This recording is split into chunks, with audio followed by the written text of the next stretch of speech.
नमस्कार. आज रामनवमी. आपण प्रभू श्रीरामांना मर्यादा पुरुषोत्तम म्हणतो.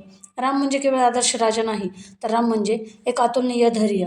आपण आज या मंगलदिनी मला एक अशा विषयावर बोलायचं आहे, जो आपल्या समाजात दाबला जातोय. ते म्हणजे पुरुषांचं डिप्रेशन.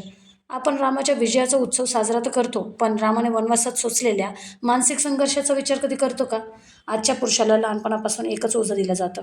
तुला कमवायचंय, तुला लढायचंय, तुला कमवायचंय. सायकोलॉजी सांगते की पुरुषांचं डिप्रेशन हे रडण्यातून नाही, तर त्यांच्या चिडचिडीतून किंवा शांत होण्यातून दिसतं. जेव्हा करिअरमध्ये संकट येतं किंवा एक आर्थिक ओढाताण होते, तेव्हा त्यांना वाटतं की तो एक अपयशी माणूस आहे. हे परफॉर्मन्स प्रेशर त्याला आतून पोखरत असतं, पण तो कोणासमोरही राम असल्याचं नाटक सोडवत नाही.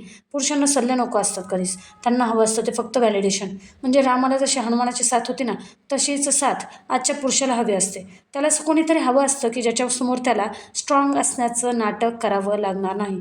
त्याला हवं असतं कोणीतरी त्याच्या खांद्यावर हात ठेवून म्हणावं, "जे तू करतोय ना, ते बस आहे बाबा, ते पुरेसे आहे. आम्हाला तुझा अभिमान आहे." सायकॉलॉजीमध्ये याला इमोशनल सेफ्टी म्हणतात, जी आज पुरुषांकडे खूप कमी आहे.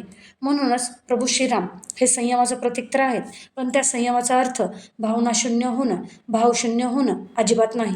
पुरुषांनो, मनातली साचलेली दुःख बाहेर काढा. कोणाशी तरी बोला. तुमची किंमत तुमच्या पगारावर नाही, तुम्ही कमवत असलेल्या गोष्टींवर नाही, तर तुमच्या अस्तित्वावर आहे. आणि माझ्या मैत्रिणींनाही ही विनंती, या रामनवमीला आपण संकल्प करूयात की आपल्या घरातील पुरुषांना केवळ कमावणारे यंत्र न समजता त्यांना मानसिक आधार देऊया. तेव्हा खऱ्या अर्थाने प्रत्येक घरात रामाचा जन्म होईल. तुम्हाला सर्वांना रामनवमीच्या खूप खूप शुभेच्छा. यावर विचार करा आणि तुमचे विचार, तुमचा फीडबॅक कमेंटमध्ये नक्की सांगा. धन्यवाद.